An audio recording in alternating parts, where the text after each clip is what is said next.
Hello, and welcome to another holiday edition of Radiating Literature. It's time to move on to stave 3. Full warning, I did not realize how long of a stave this one is, so I might have to break this video up a little bit more than I normally would, because this is a long-ass stave. I hope you appreciate the outfit once again. I try to inspire my outfits by something in it. I think you can tell. For the staves of the spirits, I'm trying to do the spirits. But anyways, let's move on. And remember, this is the chair. It makes nice creaky noises. Okay.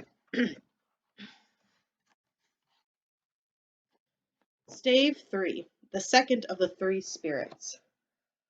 Awaking in the middle of a prodigiously tough snore, and sitting up in bed to get his thoughts together, Scrooge had no occasion to be told that the bell was again upon the stroke of 1. He felt that he was restored to consciousness in the right nick of time, for the special purpose of holding a conference with the second messenger despatched to him through Jacob Marley's intervention. But finding that he turned uncomfortably cold when he began to wonder which of its curtains this new spectre would draw back, he put them every one aside with his own hands, and lying down again, established a sharp look out all around the bed, for he wished to challenge the spirit on the moment of its appearance, and did not wish to be taken by surprise and made nervous.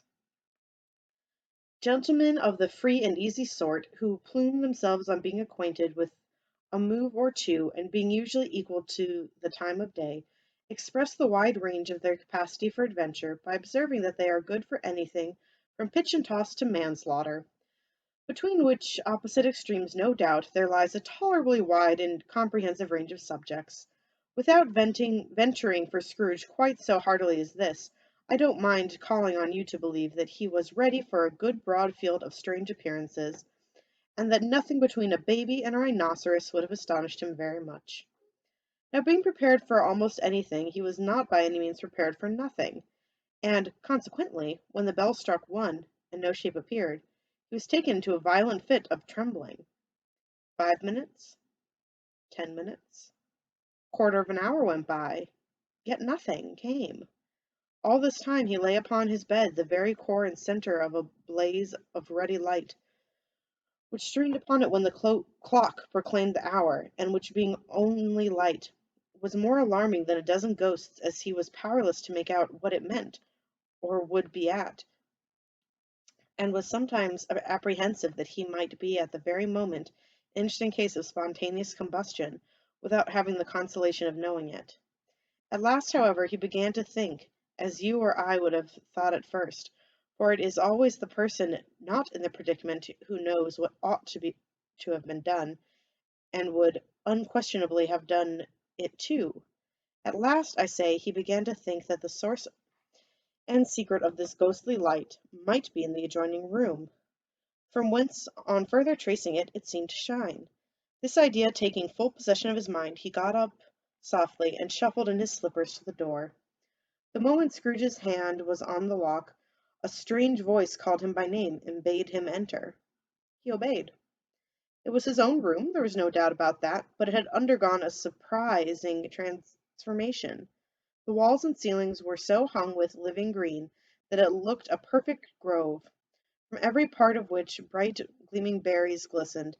The crisp leaves of holly, mistletoe, and ivy reflected back the light, as if so many little mirrors had been scattered there, and such a mighty blaze went roaring up the chimney, as the dull petrification of a hearth had never known in Scrooge's time, or Marley's, or for many and many a winter season gone. Heaped upon the floor to form a kind of throne, were turkeys, geese, game, poultry, brawn, great joints of meat, I hate that phrasing, sucking pigs, long wreaths of sausages, mince pies, plum puddings, barrels of oysters, red-hot chestnuts, cherry-cheeked apples, juicy oranges, luscious pears, immense twelfth cakes, and seething bowls of punch. Seething? I don't think you want that punch. That made the chamber dim with their delicious steam. In easy state upon this couch there sat a jolly giant. See, I tried to wear the bigger clothing. But anyways. glorious to see, who bore a glowing torch in the shape not unlike Plenty's horn, and held it up high to shed the light on Scrooge, and as he came peeping round the door. "Come in!" exclaimed the ghost. "Come in and know me better, man." Scrooge entered timidly and hung his head before the spirit. He was not the dogged Scrooge he had been, and though its eyes were clear and kind, he did not like to meet them. "I am the ghost of Christmas Present," said the spirit. "Look upon me." Scrooge reverently did so. It was clothed in one simple deep green robe or mantle, bordered with white fur. This garment hung so loosely on the figure that its capacious breast was bare. Not doing that. As if disdaining to be warded or concealed by any artifice. Its feet, observable beneath the ample folds of the garment, were also bare, and on its head it wore no other covering than a holly wreath, set here and there with shining icicles. That's too hard to do. Its dark brown curls were long and free as its genial face, its sparkling eye, its open hand, its cheery voice, its unconstrained demeanor, and its joyful air. Girded round the middle was an antique scabbard, but no sword was in it, and the ancient sheath was eaten up with rust. I have to pause here for a minute. My fridge door was creepily just open, so maybe the ghost of Christmas Present is here with me now. Anyways, back to the story. "You have never seen the like of me before!" exclaimed the spirit. "Never?" Scrooge made answer to it. "Have never walked forth with the younger members of my family, meaning, for I am very young, my elder brothers born in these later years?" pursued the phantom. I don't think I have," said Scrooge. "I'm afraid I have not. Have you had many brothers, spirit?" Oops, lost my place. "More than 1,800," said the ghost. Do you get it? There's one for each year. That's how that works. Sorry, I try to keep place of where the stave ends. This is why I'm going to need another break. "A tremendous family to provide for," muttered Scrooge. The ghost of Christmas Present rose. "Spirit," said Scrooge submissively, "conduct me where you will. I went forth last night on compulsion, and I learned a lesson which is working now. To-night, if you have aught to teach me, let me profit by it." "Touch my robe!" Scrooge did as he was told, and held it fast. Holly, mistletoe, red berries, ivy, turkeys, geese, game, poultry, brawn, meat, pigs, sausages, oysters, pies, puddings, fruit, and punch all vanished instantly. So did the room, the fire, the ruddy glow, the hour of the night, and they stood in the city streets on Christmas morning, where, for the weather was severe, the people made a rough but brisk and not unpleasant kind of music, in scraping the snow from the pavement in front of their dwellings, and from the tops of their houses, whence it was mad delight to the boys to see plumping down into the road below, splitting into artificial little snowstorms. The house fronts looked black enough, and the windows blacker, contrasting with the smooth white sheets of snow upon the roofs, and with the dirtier snow upon the ground, which last deposit had been ploughed up in deep furrows by the heavy wheels of carts and wagons, furrows that crossed and recrossed each other hundreds of times, where the great streets branched off and made intricate channels, hard to trace in the thick yellow mud and icy water. The sky was gloomy, and the shortest streets were choked up with a dingy mist, half thawed, half frozen, whose heavier particles descended in a shower of sooty atoms, as if all the chimneys in Great Britain had, by one consent, caught fire, and were blazing away to their dear hearts' content. There was nothing very cheerful in the climate or the town, and yet there was an air of cheerfulness broad that the clearest summer air and brightest summer sun might have endeavoured to diffuse in vain.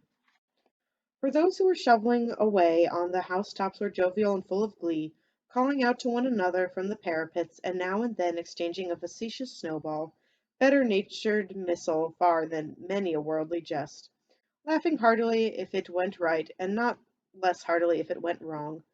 The poulterers' shops were still half open, and the fruiterers, that's a fun word, fruiterer, were radiant in their glory. There were great round pot-bellied baskets of chestnuts, shaped like the waistcoats of jolly old gentlemen, lolling at the doors and tumbling out into the street in their apoplectic opulence. That was a rough one for me, guys.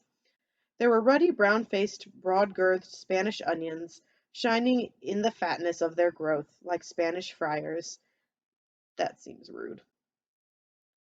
And winking from the shelves in wanton slyness at the girls as they went by, and glanced demurely at the hung-up mistletoe. There were pears and apples clustered high in blooming pyramids. There were bunches of grapes made in the shopkeeper's benevolence to dangle from the conspicuous hooks, that people's mouths might water gratis as they passed. There were piles of filberts, mossy and brown, recalling in their fragrance ancient walks among the woods and pleasant shufflings ankle-deep through withered leaves. There were Norfolk biffins, squab and swarthy, setting off the yellow on the oranges and lemons, and in the great compactness of their juicy persons, urgently entreating and beseeching to be carried home in a paper bag and eaten after dinner. Oops. The very gold and silver fish, set forth among these choice fruits in a bowl, though members of a dull and stagnant-blooded race, appeared to know that that there was something going on, and to a fish went gasping round and round their little world in slow and passionless excitement. The grocers! Oh, the grocers! Nearly closed, with perhaps two shutters down, or one. Sorry, I have to adjust this a bit. Okay, getting a new position. But through those gaps, such glimpses. It was not alone that the scales descending on the counter made a merry sound, or that the twine and roller parted company so briskly, or that the canisters were rattled up and down like juggling tricks, or even that the blended scents of tea and coffee were so grateful to the nose, or even that the raisins were so plentiful and rare. It's strange to think of raisins being rare to me, but I mean, vastly different time and place. Um, where were they? Also, I'm sorry if you hear my dog.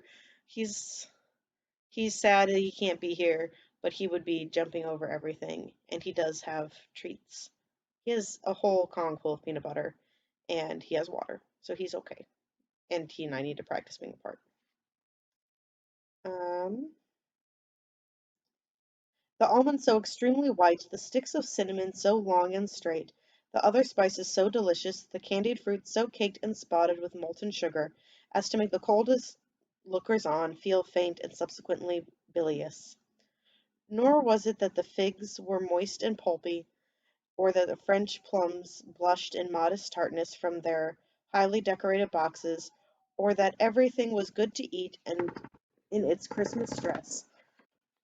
But the customers were all so hurried and so eager in the hopeful promise of the day, that they tumbled up against each other at the door, clashing their wicker baskets wildly, and left their purchases upon the counter, and came running back to fetch them, and committed hundreds of the like mistakes in the best humour possible, while the grocer and his people were so frank and fresh that the polished hearts with which they fastened their aprons behind might have been their own, worn outside for general inspection, and for Christmas daws to peck at if they chose.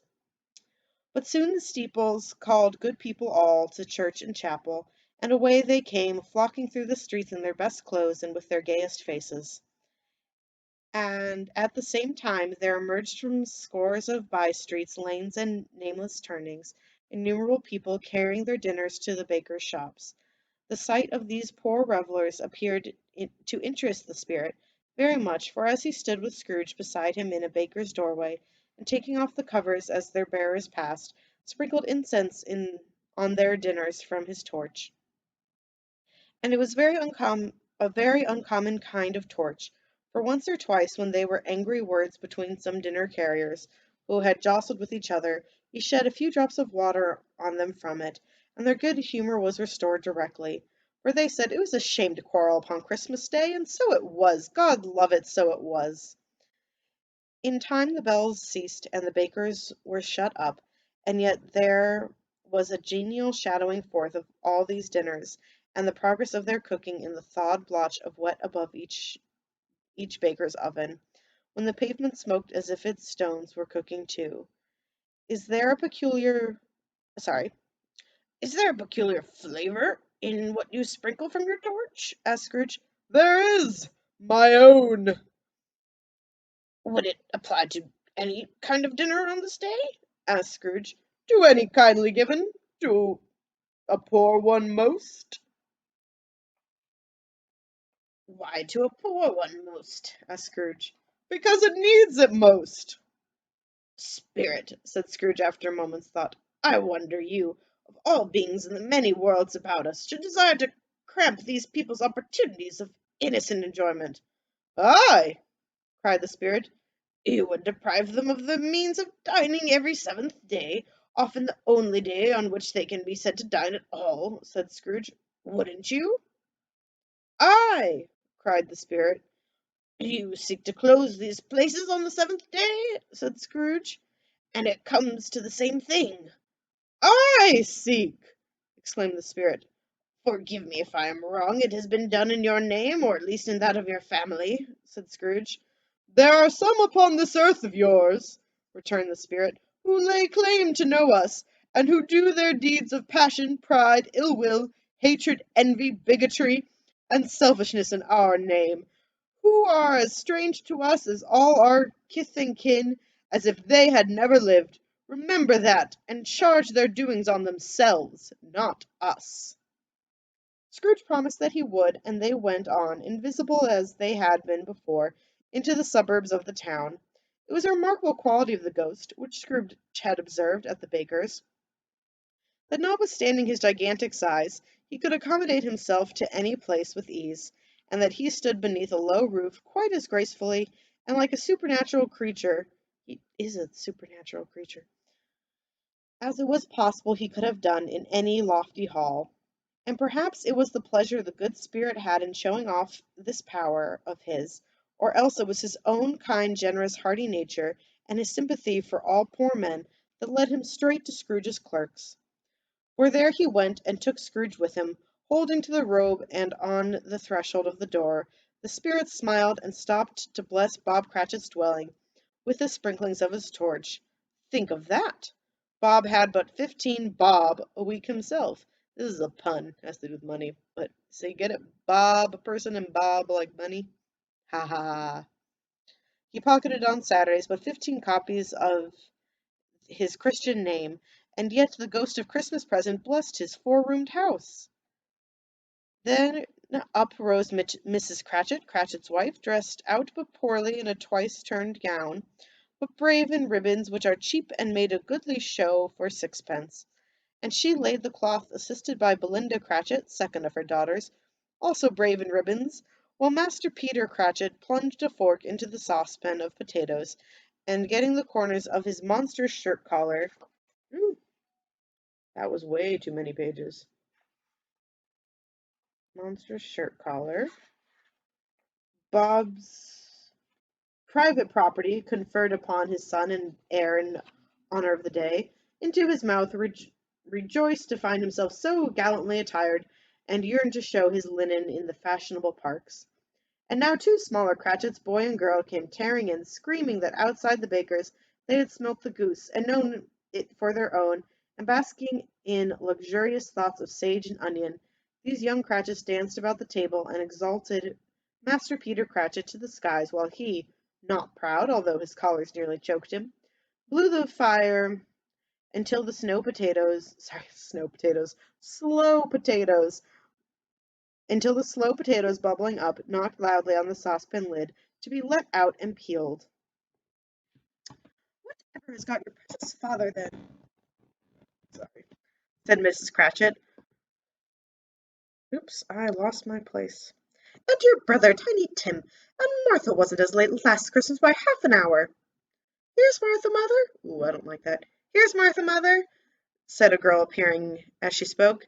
Here's Martha, mother, cried the two young Cratchits. Hurrah, there's such a goose, Martha! I'm sorry, the kid voices are going to be bad.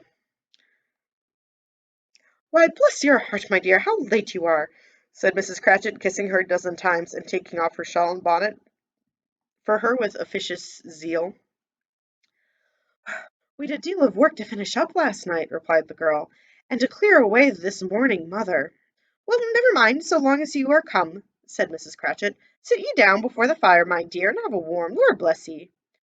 "No, no, no, there's father coming!" cried the two young Cratchits, who were everywhere at once. "Hide, Martha, hide!" So Martha hid herself, and in came little Bob, the father, with at least 3 feet of comforter, exclusive of the fringe, hanging down before him, and his threadbare clothes darned up and brushed to look seasonable, and Tiny Tim upon his shoulder. I was about to say soldier for some reason. Alas for Tiny Tim, he bore a little crutch, and had his limbs supported by an iron frame. "Why, where's our Martha?" cried Bob Cratchit, looking round. "Not coming," said Mrs. Cratchit.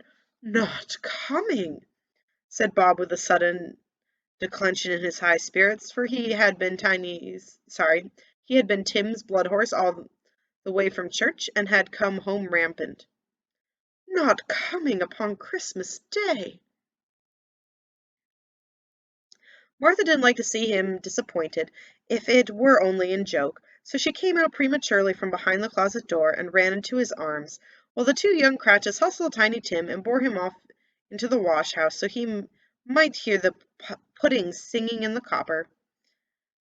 "And how did little Tim behave?" asked Mrs. Cratchit, when she had rallied Bob on his credulity. And Bob had hugged his daughter to his heart's content. "As good as gold," said Bob, "and better. Somehow he gets thoughtful sitting by himself so much, and thinks the strangest things you ever heard. He told me coming home that he hoped the people saw him in church, because he was a cripple, and it might be pleasant to them to remember upon Christmas Day who made lame beggars walk and blind men see." Bob's voice was tremulous when he told them this, and trembled more when he said that Tiny Tim was growing strong and hearty. His active little crutch was heard upon the floor, and back came Tiny Tim before another word was spoken, escorted by his brother and sister to his stool beside the fire, and while Bob, turning up his cuffs as if, poor fellow, they were capable of being made more shabby, compounded some hot mixture in a jug with gin and lemons, and stirred it round. I'm just checking when I'm going to take a break.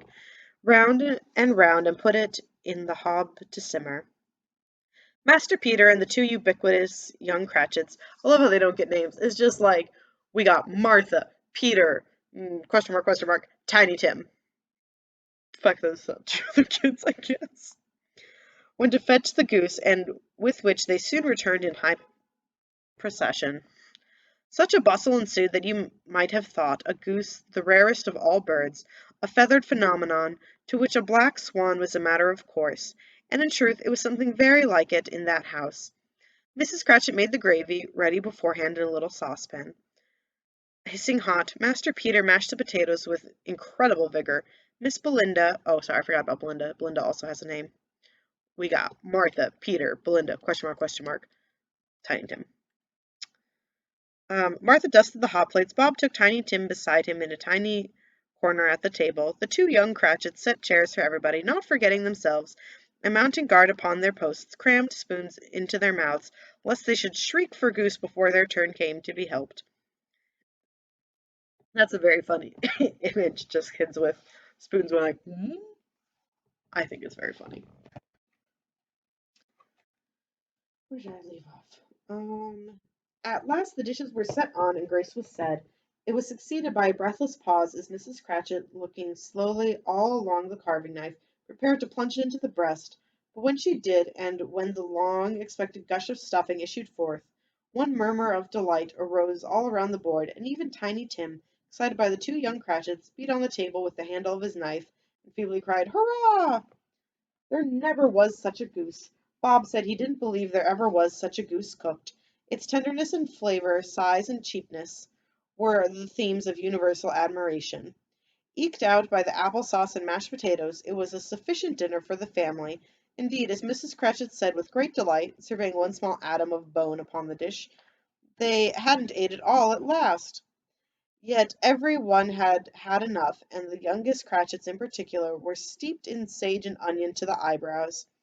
But now the plates being changed by Miss Belinda, Mrs. Cratchit left the room, too nervous to bear witness, to take the pudding up and bring it in.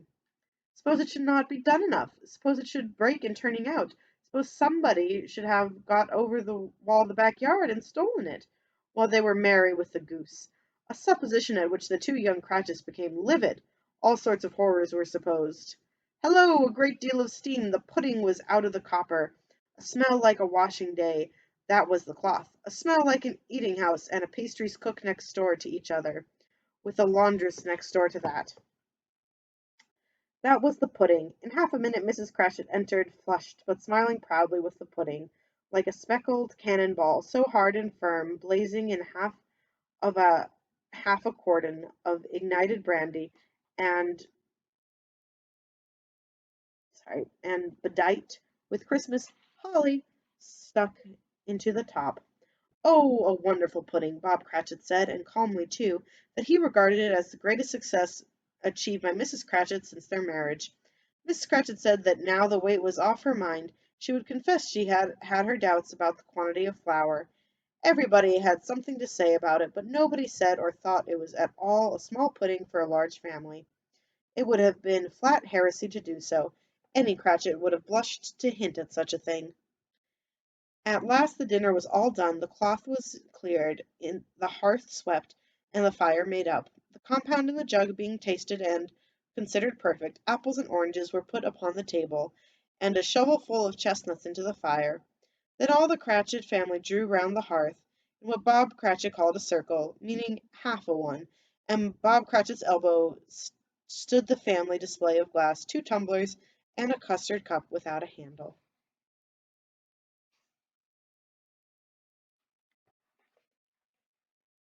These held the hot stuff from the jug, however, as well as golden globes would have done, and Bob served it out with beaming looks, while the chestnuts on the fire sputtered and crackled noisily. Then Bob proposed, "A Merry Christmas to all, my dears! God bless us!" That which all the family echoed. "God bless us, every one," said Tiny Tim, the last of all. He sat very close to his father's side upon his little stool. Bob held his withered hand in his as if he loved the child, and wished to keep him by his side, and dreaded that he might be taken from him. "Spirit," said Scrooge with an interest he had never felt, "tell me if Tiny Tim will live." "I see a vacant seat," replied the Ghost, "in the poor chimney corner, and a crutch without an owner, carefully preserved. If these shadows remain unaltered by the future, the child will die." "No, no," said Scrooge. "Oh, no, kind spirit, say he will be spared." Sorry. I know that's not a fun part of this video, but gotta get comfy. "If the shadows remain unaltered by the future, none other of my race," returned the Ghost, "will find him here." "What then? If he be like to die, he had better do it, and decrease the surplus population." Scrooge hung his head to hear his own words quoted by the spirit, and was overcome with pen, penitence. I'm good at reading, guys. And grief. "Man," said the Ghost, "if man you be in heart, not adamant, forbear that wicked cant until you have discovered what the surplus is and where it is. Will you decide what men live, what men shall live, and what man shall die? It may be that in the sight of heaven you are more worthless and less fit to live than millions like this poor man's child. O God, to hear the insect on the leaf pronouncing on the too much life among his hungry brothers in the dust." Scrooge bent before the Ghost's rebuke. That's a really great quote, by the way. I'm gonna just pluck that. It's great. And it's public domain, so I can. Ghost rebuke, and trembling cast his eyes down upon the ground, but he raised them speedily on hearing his own name. "Mr. Scrooge," said Bob, "I'll give you Mr. Scrooge. Sorry, Mr. Scrooge. I'll give you Mr. Scrooge, the founder of the feast." "The founder of the feast, indeed!" cried Mrs. Cratchit, reddening. I wish I had him here. I'd give him a piece of my mind to feast upon, and I hope he'd have a good appetite for it." "My dear," said Bob, "the children! Christmas Day!" "It should be Christmas Day, I am sure," said she, "on which one drinks the health of such a odious, stingy, hard, unfeeling man as Mr. Scrooge. You know he is, Robert. Nobody knows it better than you do, poor fellow." "My dear," was Bob's mild answer, "Christmas Day." "I'll drink his health for your sake and the day's," said Mrs. Cratchit, "not for his.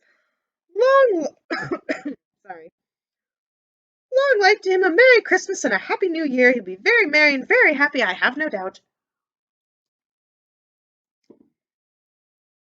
The children drank the toast after her.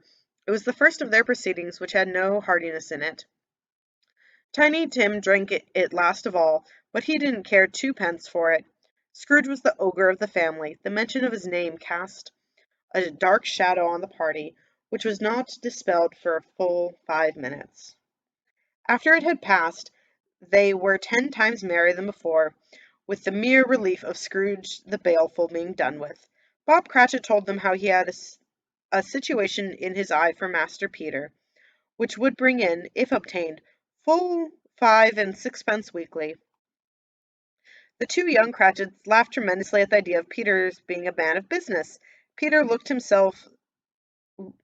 himself looked thoughtfully at the fire from between his collars, as if he were deliberating what particular investments he should favour when he came into the receipt of that bewildering income. Martha, who was a poor apprentice at a milliner's, then told them what kind of work she had to do, and how many hours she worked at a stretch, and how she meant to lie abed tomorrow morning for a good long rest, tomorrow being a holiday she passed at home. Also how she had seen a countess and a lord some days before, and how the lord was much about as tall as Peter, at which Peter pulled up his collar so high that you couldn't have seen his head if you had been there. All the time the chestnuts in the jug went round and by they had a song about a lost child travelling in the snow from Tiny Tim, who had a plaintive little voice, and sang it very well indeed. There was nothing of high mark in this. They were not a handsome family. Rude. They were not well dressed, their shoes were far from being waterproof, their clothes were scanty, and Peter might have known, and very likely did, the inside of a pawnbroker's. But they were happy, grateful, pleased with one another, and contented with the time. And when they faded and looked happier yet in the bright sprinklings of the spirits' torches at parting, Scrooge had his eye upon them, and especially on Tiny Tim, until the last. By this time it was getting dark and snowing pretty heavily, and as Scrooge and the Spirit went along the streets, the brightness of the roaring fires in kitchens, parlours, and all sorts of rooms was wonderful. Here the flickering of the blaze showed preparations for a cosy dinner, with hot plates baking through and through before the fire, and deep red curtains ready to be drawn to shut out cold and darkness. There all the children of the house were running out into the snow to meet their married sisters, brothers, cousins, uncles, aunts, and be the first to greet them. Here, again, were shadows on the window blind of guests assembling, and there a group of handsome girls, all hooded and fur-booted, and all chattering at once, tripped lightly off to some near neighbour's house, where woe upon the single man who saw them enter, artful witches, well they knew it in a glow. But if you judged from the number of people on their way to friendly gatherings, you might have thought that no one was at home to give them welcome when they got there, instead of every house expecting company, and piling up its fires half chimney high. Blessing on it, how the ghost exulted! How it bared its breadth of breast, and opened its capacious palm, and floated on, outpouring with generous hand its bright and harmless mirth on everything within its reach. The very lamplighter who ran on before it, dotting the dusky street with specks of light, and who was dressed to spend the evening somewhere, laughed out loudly as the spirit passed, though little kenned the lamplighter that he had any company but Christmas. And now, without a word of warning from the ghost, They stood upon a bleak and desert moor, where the monstrous masses of rude stone were cast about, as though it were a burial place of giants, and water spread itself wheresoever it listed, or would have done so, but for the frost that held it prisoner. And nothing grew but moss and furze. Furze? Furze? Furze, you tell me. And coarse rank grass. Down in the west the setting sun had left a streak of fiery red, which glared upon the desolation for an instant like a sullen eye, and frowning lower, lower, lower yet, was lost in the thick gloom of darkest night.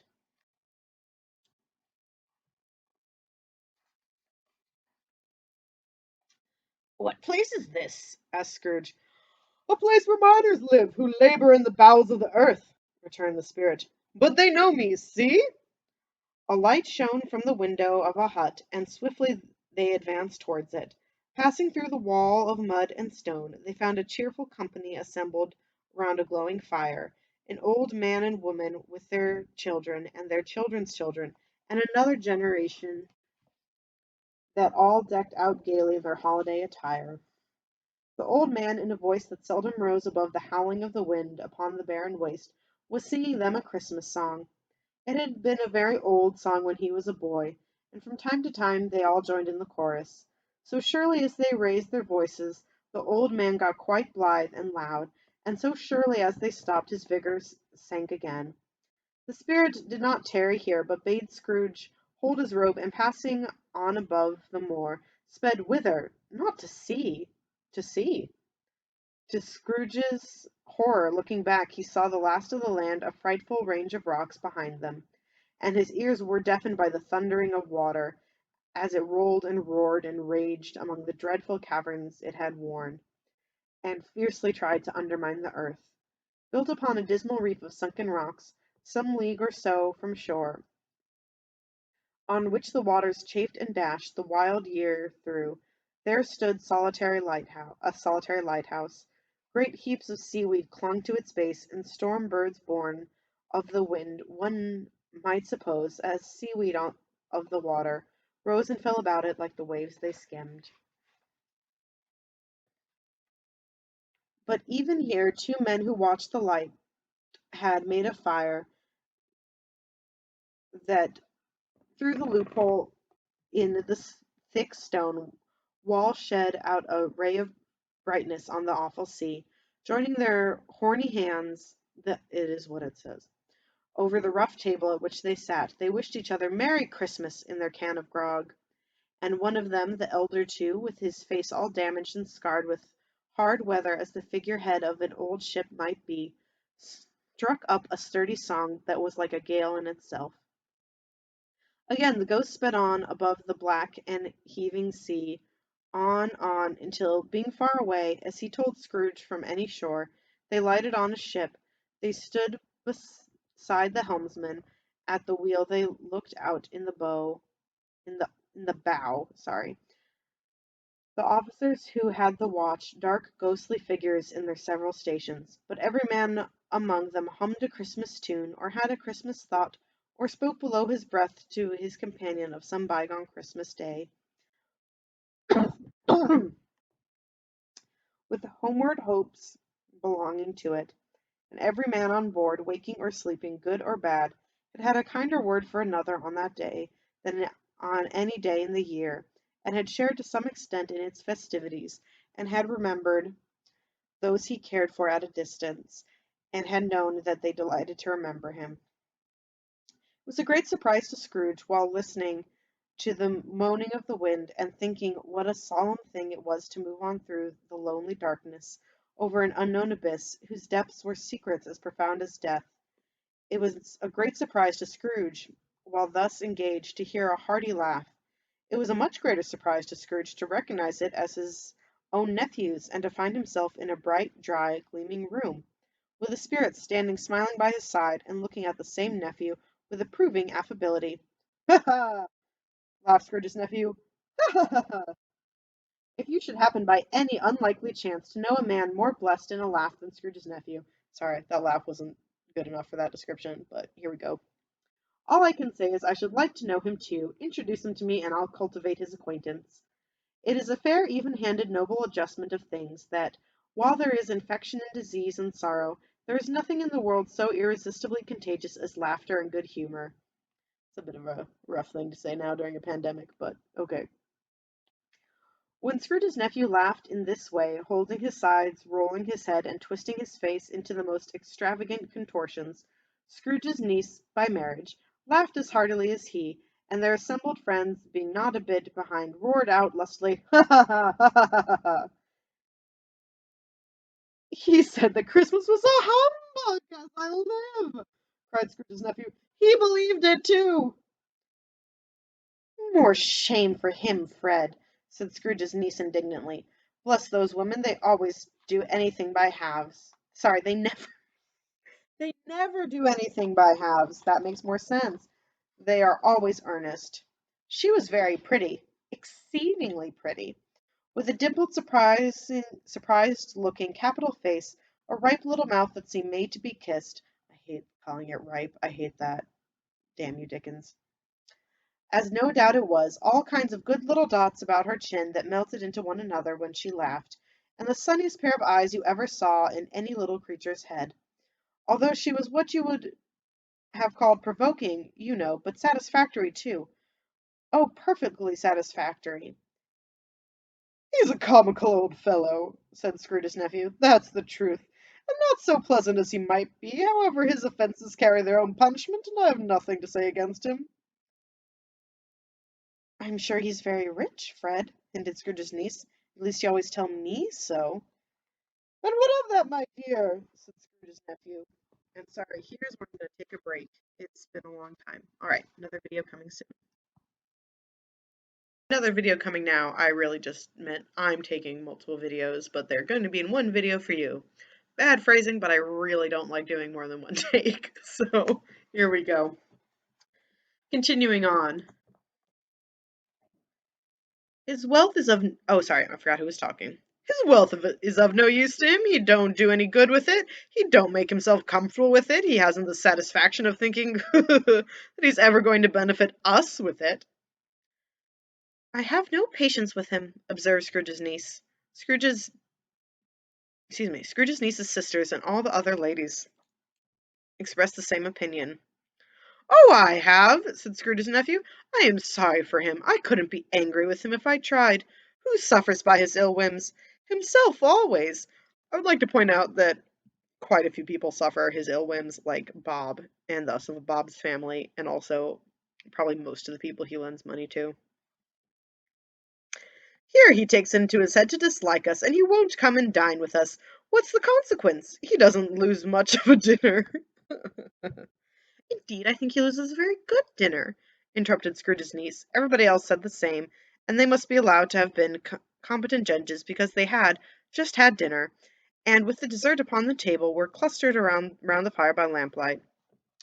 "Well, I'm very glad to hear it," said Scrooge's nephew, "because I haven't any great faith in these young housekeepers. What do you say, Topper?" Topper had clearly got his eye upon one of Scrooge's niece's sisters. This is so complicated way to say it. Just give her a name. For he answered that a bachelor was a wretched outcast, who had no right to express an opinion on the subject, whereat Scrooge's niece's sister, the plump one with the lace tucker, not the one with roses, blushed. "Do go on, Fred," said Scrooge's niece, clapping her hands. "He never finishes what he begins to say. He's such a ridiculous fellow." Scrooge's nephew revelled in another laugh, and as it was impossible to keep the infection off, though the plump sister tried hard to do it with aromatic, oh my god, it's not aromantic. Santa Bear! It's not aromantic, it's aromatic. My bad, guys. Vinegar. Romantic vinegar. I'm sorry. His example was unanimously followed.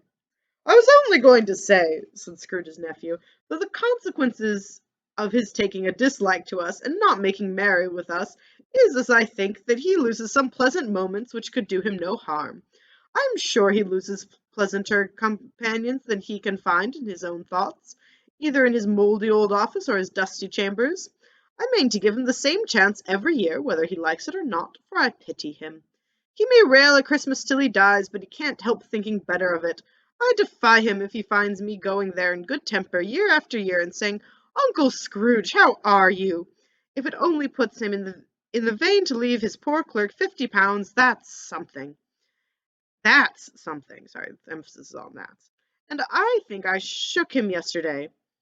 It was their turn to laugh now at the notion of shaking Scrooge, but being thoroughly good-natured and not much caring what they laughed at, so that they laughed at any rate, he encouraged them in their merriment and passed the bottle joyously. After tea they had some music, for they were a musical family, and he knew they were about when they sung a glee or catch. I can assure you, especially Topper, who could growl away in the bass like a good one, and never swell the large veins in his forehead, or get red in the face over it. Scrooge's niece played well upon the harp, and played among other tunes a simple little air, a mere nothing, might learn to whistle it in 2 minutes, which had been familiar to the child who had fetched Scrooge from the boarding school, as he had been reminded by the ghost of Christmas past. She has a name. Her name is Fan. Anyways, uh, Fran. Uh, when this strain of oh my God, this strain of music sounded, all the things that the ghost had shown him came upon his mind. He softened more and more, and thought that if he could have listened to it often years ago, he might have cultivated the kindness of life for his own happiness with his own hands, without resorting to the sexton's spade that buried Jacob Marley. But they didn't devote the whole evening to music. After a while they played at forfeits, for it is good to be children sometimes, and never better than at Christmas, when the mighty founder was a child himself. Stop! There was first a game at blindman's buff. Of course there was, and I no more believe Topper was really blind than I believe he had eyes in his boots. My opinion is that it was a done thing between him and Scrooge's nephew, and that the ghost of Christmas present knew it. The way he went after the plump sister in the lace tucker was an outrage on the credulity of human nature, knocking down the fire-irons, tumbling over the chairs, bumping up against the piano, smothering himself among the curtains. Wherever she went, there went he. He always knew where the plump sister was. He wouldn't catch anybody else. If you had fallen up against him, as some of them did, and stood there, he would have made a feint of endeavoring to seize you, which would have been an affront to your understanding, and would instantly have sidled off in the direction of the plump sister. She often cried out that it wasn't fair, and it really was not.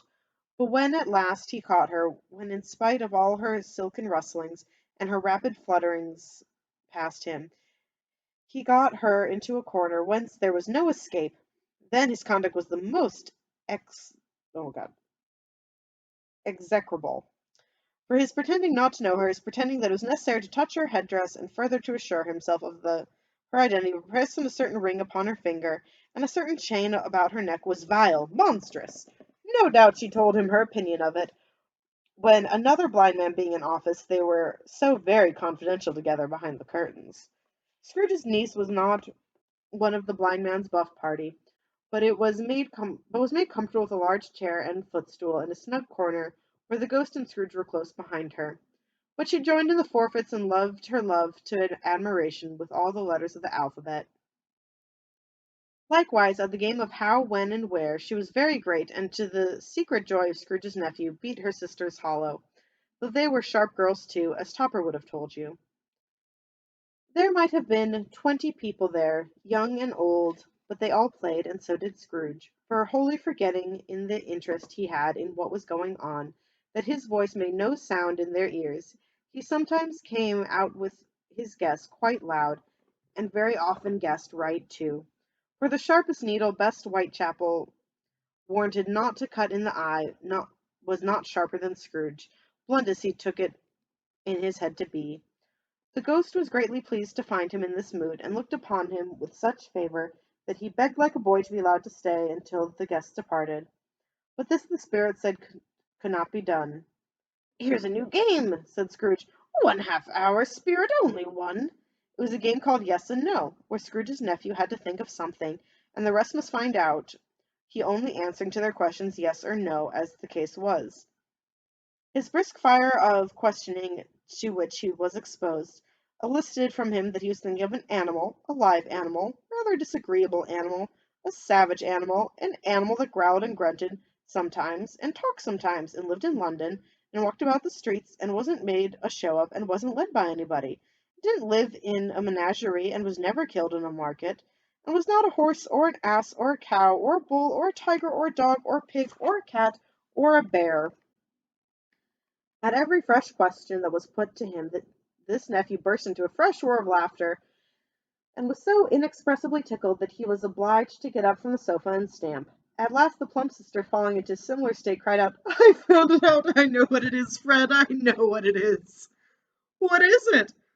cried Fred. "It's your Uncle Scrooge!" Which it certainly was. Admiration was the universal sentiment, though some objected that the reply to "Is it a bear?" ought to have been "Yes," inasmuch as an answer in the negative was sufficient to have diverted their thoughts from Mr. Scrooge, supposing that they had never had any tendency that way. I'm wondering if ass was not used as an insult at this point, because that was one of the mentioned creatures before. Anyways. "He has given us plenty of merriment, I am sure," said Fred, "and it would be ungrateful not to drink his health. Here is a glass of mulled wine ready at our hand at the moment, and I say, Uncle Scrooge!" "Well, Uncle Scrooge!" they cried. "A Merry Christmas and a Happy New Year to the old man, whatever he is," said Scrooge's nephew. "He wouldn't take it from me, but may he have it nevertheless. Uncle Scrooge!" Uncle Scrooge had imperceptibly become so gay and light of heart that he would have pledged the unconscious company in return, and thanked them in an inaudible speech if the ghost had given him time. But the whole scene passed off in the breath of the last word spoken by his nephew, and he and the spirit were again upon their travels. Much they saw, and far they went, and many homes they visited, but always with a happy end. I guess we can't visit any of the people who are sad on Christmas. The spirits stood beside sick beds. Oh, okay, I guess we did. And they were cheerful, on foreign lands, and they were close at home, by struggling men, and they were patient in their greater hope, by poverty, and it was rich. In almshouse, hospital, and jail, in misery's every refuge, where vain man, in his little brief authority, had not made fast the door, and barred the spirit out, he left his blessing, and taught Scrooge his precepts. It was a long night if it were only a night, but Scrooge had his doubts of this, because the Christmas holidays appeared to be condensed into the space of time they passed together. It was strange, too, that while Scrooge remained unaltered in his outward form, the ghost grew older, clearly older. Scrooge had observed this, but never spoke of it, until they left a children's 12th night party, when, looking at the spirit as they stood together in an open place, he noticed that its hair was grey. "Are spirits' lives short?" asked Scrooge. "My life upon this globe is very brief," replied the ghost. "It ends tonight." "Tonight!" cried Scrooge. "Tonight at midnight. Hark! The time is drawing near." The chimes were ringing the 3/4 past 11 at that moment. "Forgive me if I am not justified in what I ask," but Scrooge looking intently at the spirit's robe. Said Scrooge looking intently at the spirit's robe. "But I see something strange and not belonging to yourself protruding from your skirts. Is it a foot or a claw?" "It might be a claw for the flesh there is upon it," was the spirit's sorrowful reply. "Look here." Sorry if that didn't sound sorrowful enough. I still like him having a booing voice. From the foldings of its robe it brought 2 children, wretched, abject, frightful, hideous, miserable. They knelt down at its feet and clung upon the outside of its garment. "Oh, man, look here! Look down here!" exclaimed the ghost. They were a boy and girl, yellow, meagre, ragged, scowling, wolfish, but prostrate, too, in their humility. Where graceful youth should have filled their features out, and touched them with its precious tints, a stale and shriveled hand like that of age had pinched and twisted them, and pulled them into shreds. Where angels might have sat enthroned, devils lurked, and glared out menacing. No change, no degradation, no preservation of humanity in any grade, through all the mysteries of wonderful creation, has monsters half so horrible and dread. Again, also, I feel like when these are shown in adaptations, they're just like dirty kids. They're not like monstrous children, which is kind of what they're supposed to look like. Spirit! Oh, sorry, oops, I skipped a paragraph. Scrooge started back, appalled. Having them shown to him in this way, he tried to say they were fine children, but the words choked themselves rather than be parties to a lie of such enormous magnitude. Spirit! Are they yours? Scrooge could say no more. They are man's, said the spirit, looking down upon them, and they cling to me, appealing from their fathers. This boy is ignorance, this girl is want. Beware them both, and all of their degree. But most of all beware this boy, for on his brow I see that written which is doom, unless the writing be erased. Deny it! Cried the spirit, stretching out its hand toward the city. Slander those who tell it ye, admit it for your facetious purpose, and make it worse. And bide the end. Have they no refuge or resources? Cried Scrooge. Are there no prisons? Said the spirit, turning on him for the last time with his own words. Are there no workhouses? The bell struck 12. Scrooge looked about him for the ghost, and saw it not. As the last stroke ceased to vibrate, he remembered the prediction of old Jacob Marley, and lifting up his eyes, beheld a solemn phantom, draped and hooded, coming like a mist along the ground towards him. And thus ends Stave 3. Stave tuned!